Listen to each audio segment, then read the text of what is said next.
Election लड़ने का हक सबको है, जो लड़े तो डेमोक्रेटिक सिस्टम से हम सब लड़ेंगे। और थोड़ा सा मैं गुजारिश करता हूँ सबसे कि इलेक्शन लड़िए, लेकिन कम से कम आंखें कल को मिलें, बदतमीजी भी ना उतराए। इलेक्शन लड़ो, हार जीत होती रहती है। अगर आपको आज से ही हारने का खौफ है तो उसको हम क्या करें। कांग्रेस पार्टी इंशाअल्लाह रहमान पूरी ताकत से बानहाल कॉन्स्टिट्यूंसी से इलेक्शन लड़ेगी और दमदार तरीके से लड़ेगी। और हमें अपने कैडर पे भी भरोसा है और बानहाल के लोगों पर भी भरोसा है कि बहुत परेशानी उठाई लोगों ने पिछले 10 सालों में। बहुत ज़्यादा 7 साल से तो गवर्नर रूल है और लोग बड़े परेशान हैं। यहाँ पे डेवलपमेंट का सिलसिला जो मैंने शुरू किया था, मुझे भरोसा है बहुत ज़्यादा काम किए। सैकड़ों में पुल बनाए, सैकड़ों में स्कूल बनाए, बड़े बड़े अस्पताल बनाए, पूरे इलेक्ट्रिफिकेशन पूरी बानहाल कॉन्स्टिट्यूंसी की, जबकि बड़े बड़े इलाके बिजली के बगैर थे। इसी तरह से लातेदाद काम किए, तभी तो लोग किंग ऑफ डेवलपमेंट से बोल रहे थे। क्योंकि मैंने ना रात देखा ना दिन देखा। आज अभी बानहाल का ये बड़ा अस्पताल देखेंगे आप, 16 अस्पताल से अच्छा है। हाँ, इसमें और स्पेशलिस्ट लाने की ज़रूरत है। 9-10 स्पेशलिस्ट लाने थे, लेकिन मजबूरी ये हुई कि हुकूमत गिर गई, नहीं आए। आते आते ही हम इस अस्पताल के लिए स्पेशलिस्टों का इंतज़ाम करेंगे।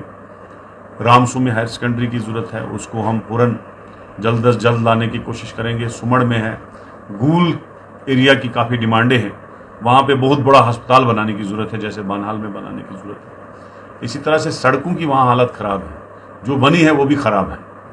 तो जिन्होंने बनाई है उनको भी हम पूछना चाहते हैं कि तुमने अगर कंस्ट्रक्शन किया है, पैसा निकाला है, और आज लोगों को सड़कों की कहानियाँ सुना रहे हो। तो मेरे कहने का मतलब है कि 5 साल के अंदर एक बड़ी ताकत बानहाल से असेंबली में पहुंचनी चाहिए, क्योंकि यूटी बहुत कमज़ोर असेंबली होती है। वहाँ पे अपनी ताकत से चलाना पड़ेगा और उस आदमी को भेजना पड़ेगा जो रियासत की काबीना में सबसे बड़े वजारत पे बैठा। और इंशाल्लाह मुझे यकीन है कि कांग्रेस क़यादत मुझे नवंबर 1 पे रखेगी। इलेक्शन लड़ने का हक सबको है, जो लड़े तो डेमोक्रेटिक सिस्टम से हम सब लड़ेंगे। और थोड़ा सा मैं गुजारिश करता हूँ सबसे कि इलेक्शन लड़िए, लेकिन कम से कम आंखें कल को मिलें, बदतमीजी भी ना उतराए। इलेक्शन लड़ो, हार जीत होती रहती है। अगर आपको आज से ही हारने का खौफ है तो उसको हम क्या करें। वो कांग्रेस इस कॉन्स्टिट्यूंसी से जीतती आ रही है और मुझे यकीन है, मुझे बावसूख से मैं कहता हूं कि इस बार कांग्रेस हिस्टोरिकल जीत होगी। बानहाल से जम्मू कश्मीर में सबसे बड़ी जीत होगी। क्योंकि कोई गूल गूल बोल रहा है, मैं उसको कह रहा हूं कि गूल के लोग जितना मुझे प्यार करते हैं उतना वो किससे नहीं करते। बहुत बड़ी तादाद में लोग मुझे वहां से प्यार करते हैं और बड़ी लीड से वहां पे हम जीतेंगे। और रहा सवाल जो 90,000 वोट बानहाल के पुराने वोट हैं, इनमें हमारी ताकत बहुत ज़्यादा है। मुझे भरोसा है कि लोग ऐसी आवाज़ को असेंबली में भेजेंगे जो आवाज़ बानहाल की नुमाइंदगी दमदार तरीके से करे, एक्सपीरियंसड तरीके से करे, और जिसको काबीना में सबसे बड़ी पोस्ट मिलेगी वो जाएगा।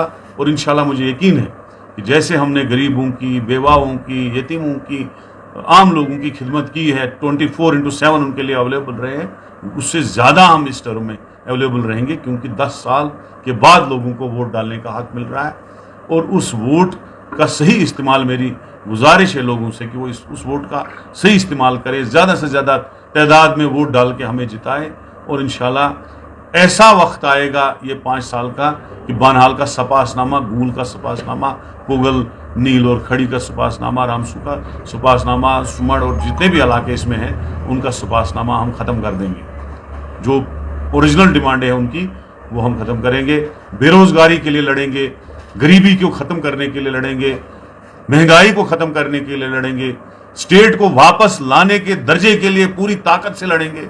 जो हमसे खोई हुई चीज़ें हैं अपनी इज्जत बहाल करने के लिए, चाहे लैंड हो, चाहे नौकरियां हो, उनके लिए लड़ेंगे। और जम्मू कश्मीर को फिर से, और बानहाल को खासकर फिर से खुशहाल इलाका बनाने की कोशिश करेंगे।